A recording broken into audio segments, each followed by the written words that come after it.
Samahan nyo akong mamalengke.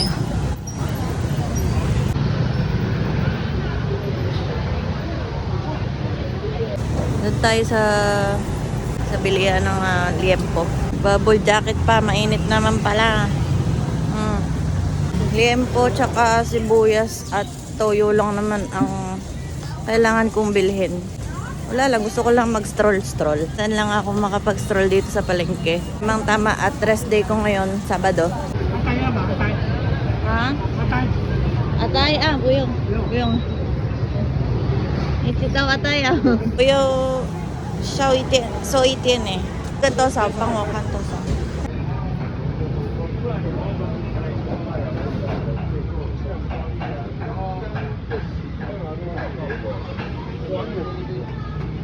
Kuha tayo ng isang malaking sibuyas.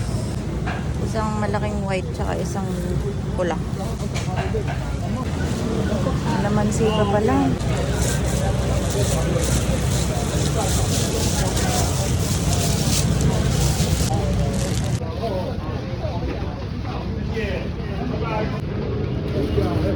Nakakita ko ng saba, parang ang sarap saging kunyelo. Ang dami yata. Maubos kaya to? Ay, taga kay Ipan ma.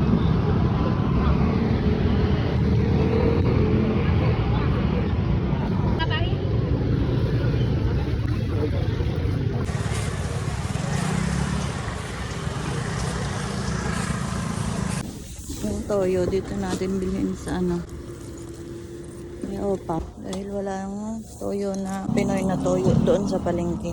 Saan yung toyo? Ayun.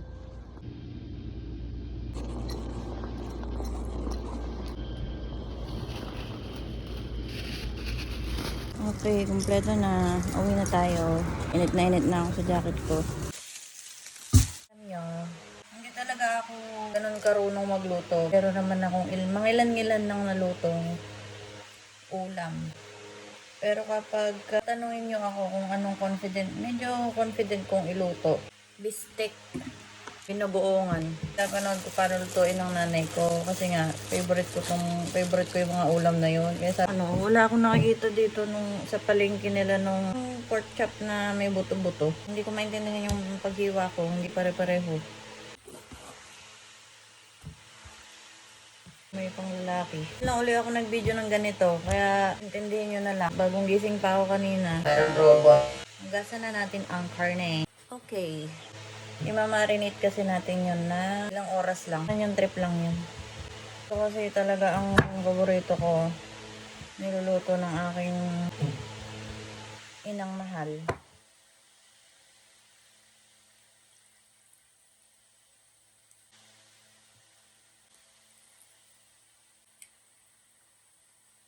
Yung iba naglalagay ng oyster sauce. Try natin maglagay.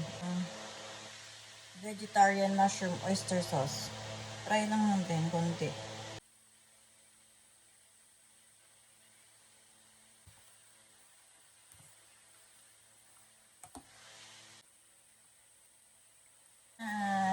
Ayan na lang ulit pag magluluto na tayo. Okay? Hi! Nabaidlip ako. Sobrang antok. Rinate na natin yung tempo. Nakailang oras na ang lumipas.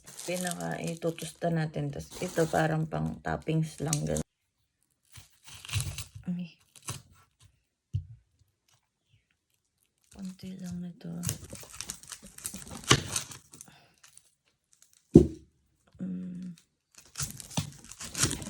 Yan. Kasi akong tripod eh. Perfect. Tingnan natin yung kawali. Tapos after nyan, mantika.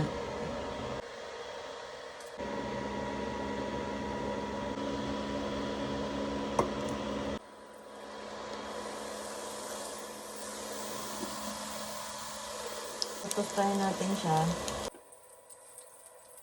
Pinasama ko na pala yung puting sibuyas. Kasi sasabihin ko lang naman yung salong ng puting sibuyas. Ang bango, ang bango.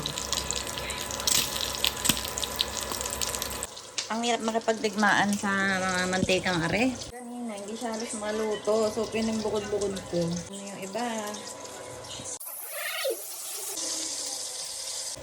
puro talamsik na tayo ng mantika. Ang natirang mantika, tali natin yan. Mainit. Nakita ko sa nanay ko, tinatanggal niya yung mga residue na yan. Hindi kita eh, pero basta yan mga, pero carry na yan. Hindi natin nanuhin kasi anong oras na. Ay, ilalagay na natin yung pinagmarinate natin. Ipapakulo lang natin ng saglit lang.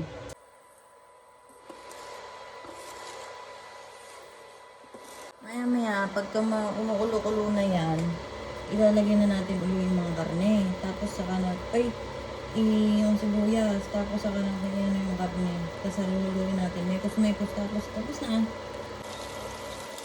Yan. Yung mga puti pang toppings natin mamaya yan.